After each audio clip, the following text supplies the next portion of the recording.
Hello, Colonial hockey fans, and welcome to another edition of the Derek Schooley Show. It's not just March Madness for basketball, it is for college hockey as well. Tim Benz and Mike Prestuti, your broadcast team for RMU Hockey, as the Colonials get set to take on Niagara in the quarterfinals of the Atlantic Hockey Tournament. RMU had a bye through the first round. Niagara beats Mercyhurst, and now they come to Clearview Arena for the best of three series Friday, Saturday, and potentially Sunday for Game 3 if necessary. Derek Schooley, head coach of the Colonials, with us for yet another postseason, Derek. And in the past, this is where the Colonials have separated themselves from a lot of others in Atlantic hockey who've had a lot of success, especially in the quarterfinals or first round of tournaments. How do you feel going into this one against the Purple Eagles?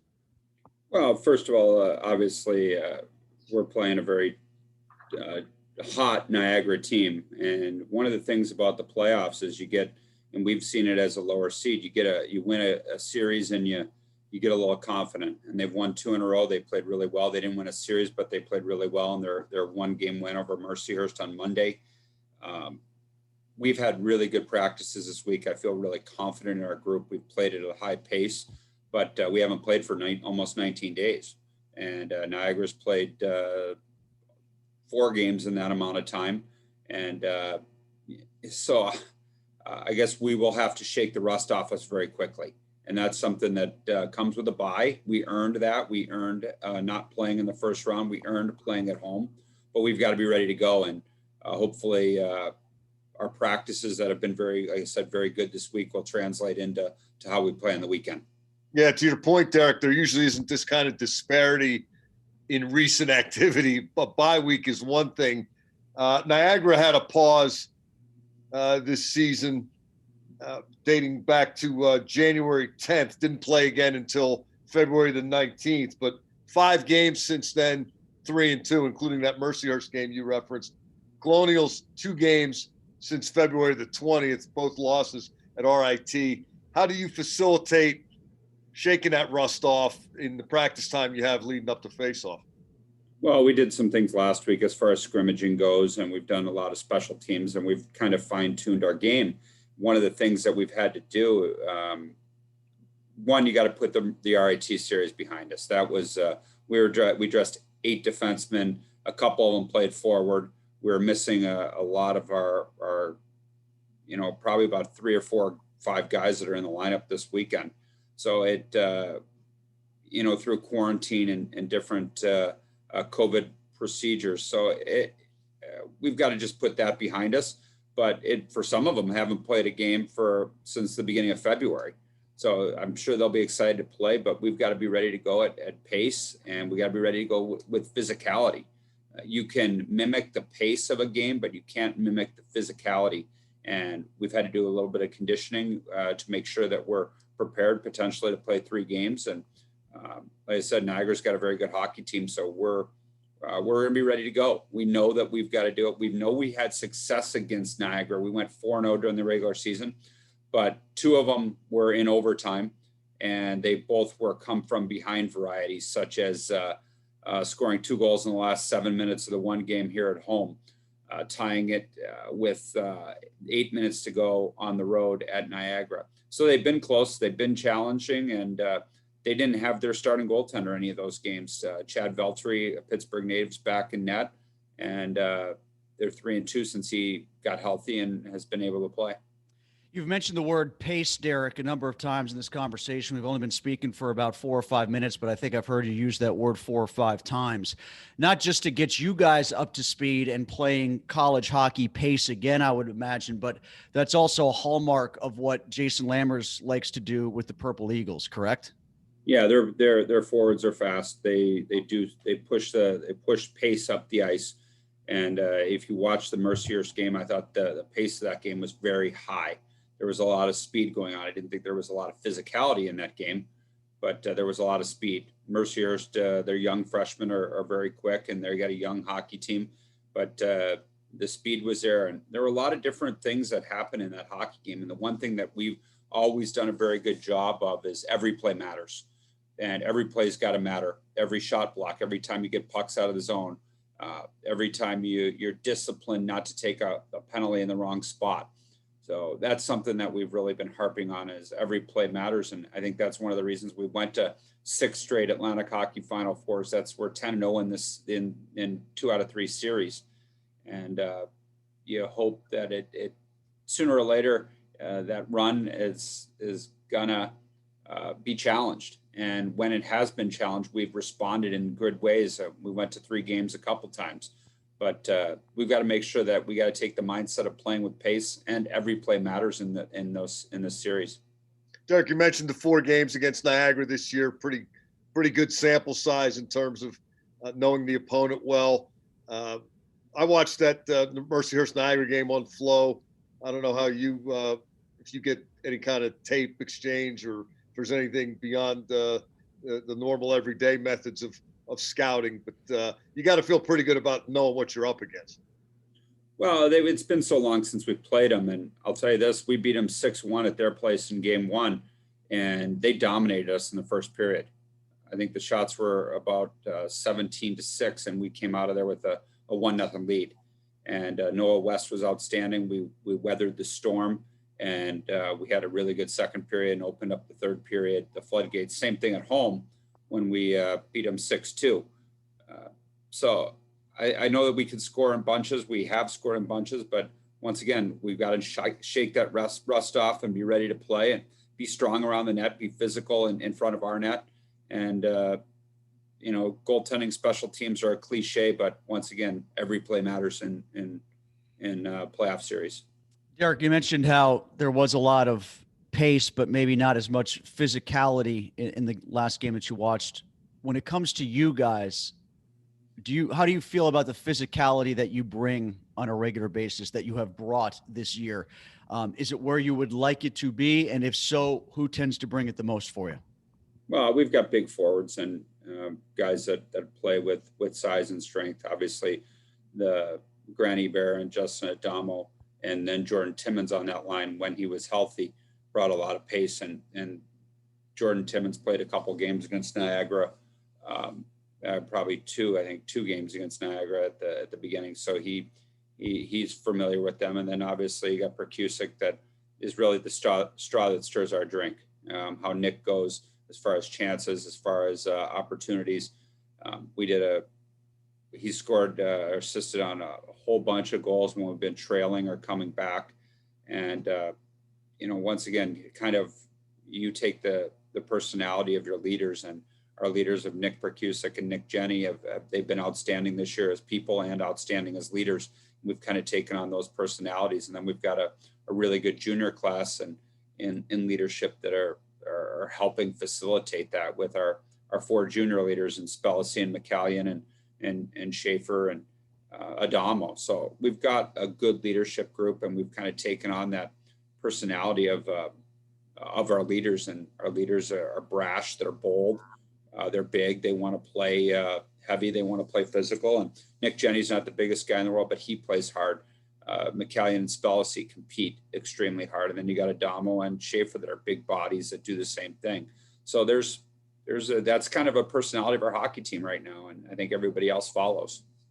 Derek, assuming COVID doesn't impact anything in terms of the testing, do you expect to have everybody available, all hands on deck this weekend? We're getting there. I'm not 100% sure where we are yet, but we're getting close. We're getting close to being healthy. We'll find out as we test later today and then in preparing tomorrow for the ice hockey contest. So it's something that we think we're getting to where we need to be healthy. But once again, got to shake the rust off pretty quickly. We often ask you, Derek, this time of year about the freshman wall, or, how freshmen are hanging on when it comes to this kind of schedule, but it's been so herky-jerky. You've had so many lulls, coming off a 19-day delay right now to play against Niagara. Is there such a thing as the freshman wall this year, or how have you monitored the way those guys have tracked and practiced during this downtime where you haven't had games? Well, we did a lot of individual stuff when we realized that we weren't going to play Mercyhurst. We let them do a 3-on-3 tournament. It was more them having some fun. We did some individual things that we needed to work on skill development last week because we didn't know our opponent. And then we really dialed into our opponent the last couple of days of what we feel we need to do to be successful. We've only played 21 games, so this is where you'd really hit the wall. But with all the pauses and with all the breaks, and I don't know if there is that wall.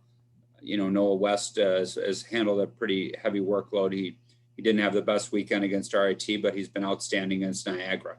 So I think that this time probably refreshed him a little bit and made sure that he was prepared. Randy Hernandez is just in such a great physical shape. And, Brian, a lot of our freshmen missed that RIT series. So they're going to be the ones that have to be ready to go right off the bat. We played without, if I can remember all the guys we played without Brian Kramer, Matt Guerra, Matt Hutton, and Gavin Goulash. So that was a good number of our freshmen that haven't played a lot of hockey games since our LIU series.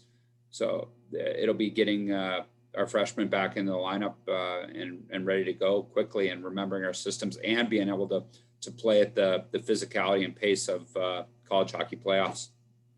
Rick, I wanted to double back to something you said a moment ago about your leadership group, bold and brash. That just, a go to the net aggressive style of play. Does it extend beyond that? Is it aggressive leadership? Is it kind of a tone setting presence for those guys? Well, I mean, I wouldn't say, I'm not saying that in an egotistical way. It's just they make plays. They're hard to play against, and they play with a lot of confidence. And that's kind of the way our team follows suit.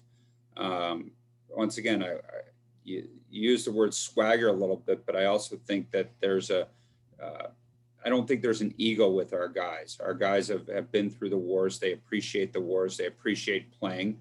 I mean, tomorrow will be 1 year since we were supposed to play Sacred Heart in the quarterfinals last year. So I wouldn't say that's in a bad way. I just they want to play hard. They want to compete, and they want the culture of our team is the most important to them, and the team winning is the most important to them. It's not ego based. It's not all about them.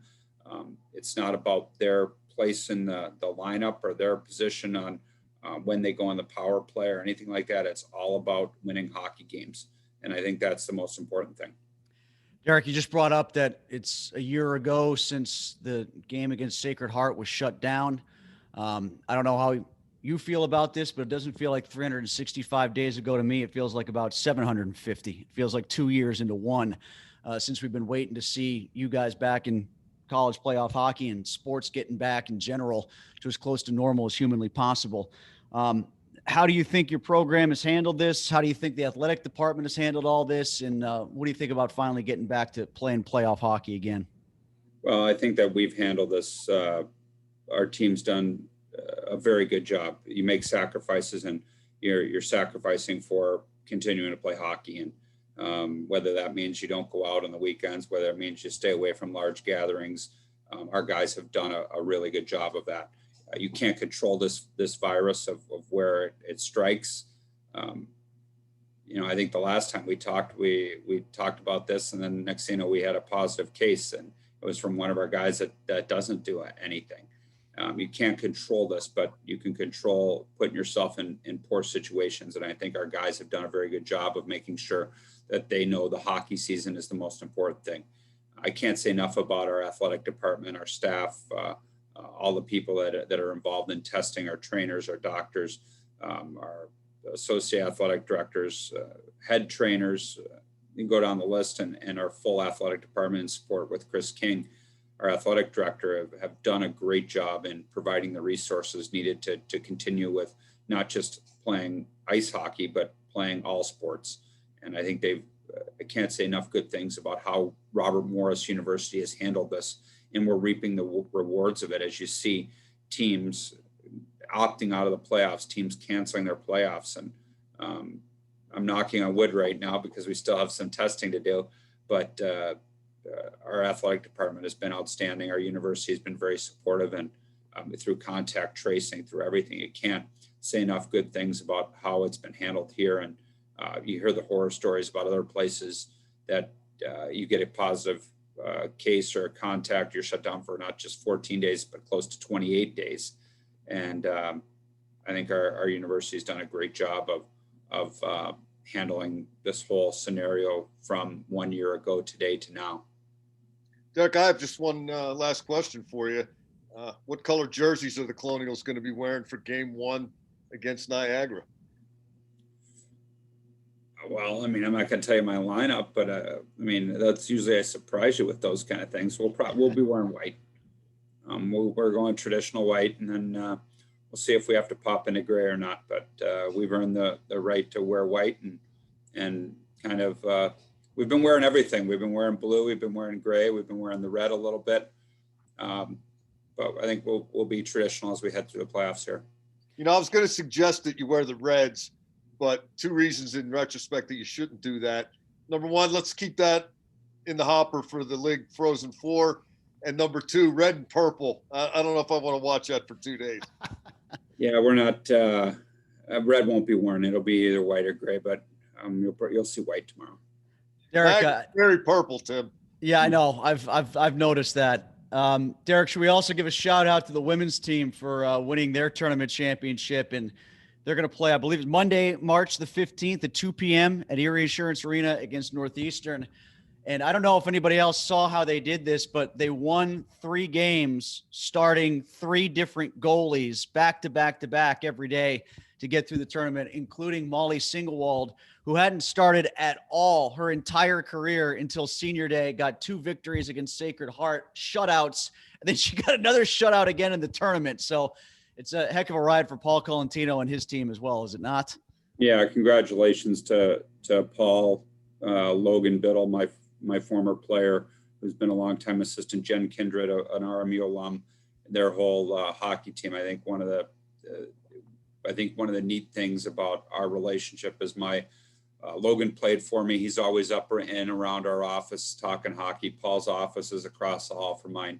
And we're not some schools, it's adversarial between men and women and of who gets what. And we're not that way here. And it's one big happy family. They're happy for us when we win. And obviously we're ecstatic that they win. And I think it just raises the profile, not just of men's hockey or women's hockey. It raises the profile of Robert Morris.